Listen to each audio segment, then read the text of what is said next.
Internet, YouTubes, what's up? My name is Steven, and I work in the home performance industry, and I recently had to make a decision about buying a vacuum, right? I was really excited about this. I like buying new stuff. This video is about me telling you why I made the decision to not get a Shark vacuum, and I bought a Henry instead. And there's two main reasons. The first, obviously, is that the suction on the Henry vacuum is better when there's a load on it and when there's not compared to the Shark, okay? It's got more suction. It's got a better long-lasting motor. It's with a proven track record, blah, blah, blah, okay? It's got better sucking ability. And the second reason why I'm going to tell you why I bought it has to do with air cleanliness and like maintenance, okay? So this is going to be a bit of a story. I'm only going to shoot this once. I'm just going to roll with it. So here we go. I work in the home performance industry, so I do like blower door testing, indoor air quality, duct testing, building shell, HVAC, kind of all that stuff, right? So airflow, I'm really interested in, and I think it's fascinating. Now, when I replaced my furnace with a heat pump, my house then went from using natural gas to going all electric. So I have an all electric house, and I live in Madison, Wisconsin, which is now in climate zone 5A. We are in a heating dominated climate, and I have no gas in my house. We're all electric. We're going to put solar panels on the house too, and we're going to be rocking and rolling. Now, I have a cold climate heat pump, which puts out 100% of its capacity down to -5, and then 78% of its capacity down to -22. And that heat pump came with a slot in it at the bottom of the heat pump, and there was this grill thing in it right here, okay? And you can take out this grill, and then you can put in a 1-inch air filter, okay? And the idea is that the air passes through this filter, and where all this meshes, there's a piece of fabric, and it filters the air that then gets pushed out through your supply ducts, okay? And this is just a thin 1-inch filter. You can buy these filters at like the big box store for like $8 or $10, okay? Now, there's only so much surface area. So like if this is like a 20 by 20, then there's 400 square inches of surface area here or something, right?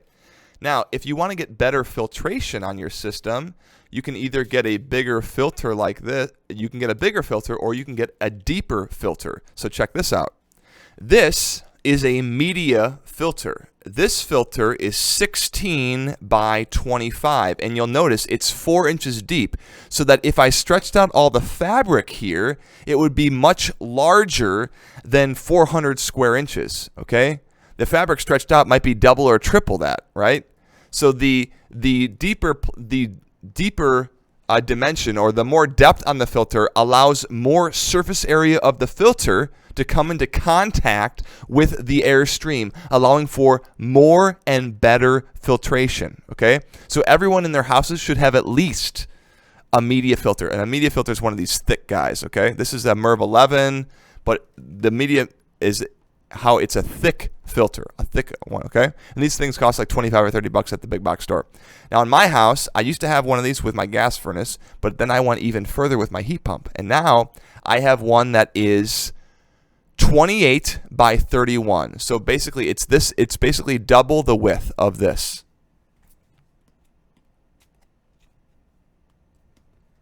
Okay? So I have a huge surface area on my heat pump that's constantly filtering the air. Now let's look at the Henry.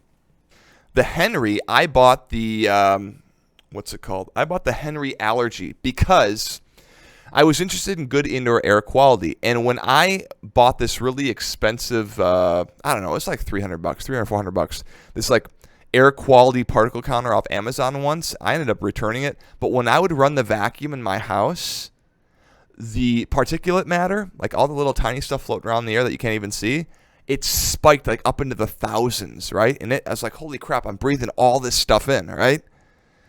And when I would run, even whenever I ran my vacuum, this thing would spike and go crazy. And then like it would take a couple hours for it to go back down, and we'd have to run our system to get all the crap out of the air.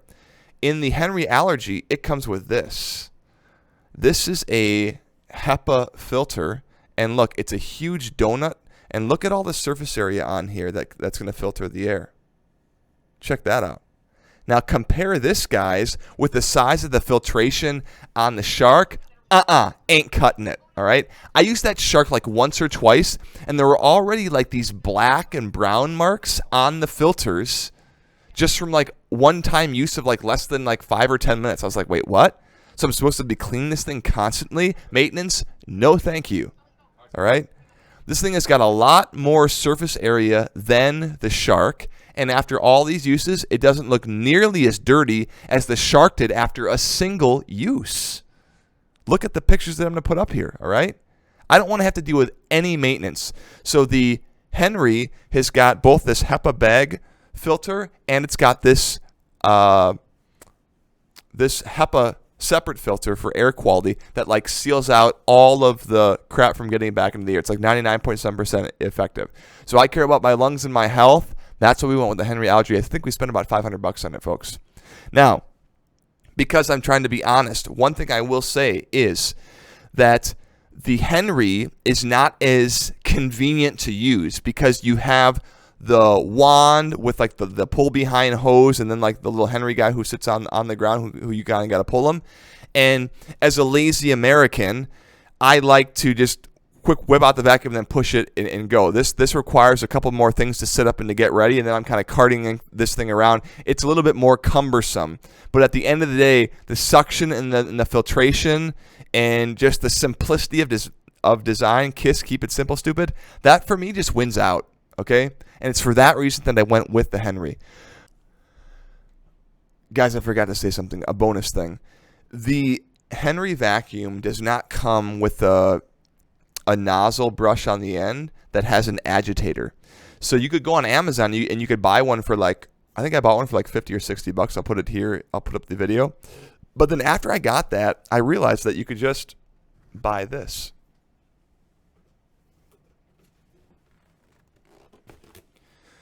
This is the Pro Kit that I bought for, it was almost the same price. I think I paid like 60 or $65 for this, and it comes with these 3 different nozzles.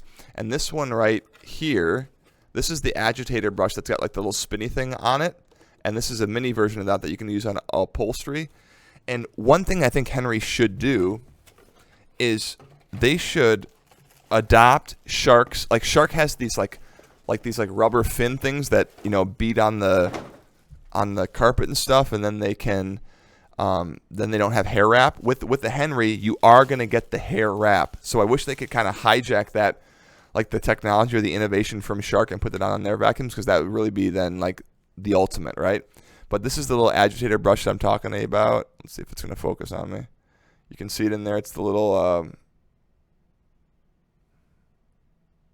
there's these little black swirly things here, folks, that I'm turning with my finger, and they spin around, and hair and crap gets caught on that, so you got to clean that off after each time that you use it.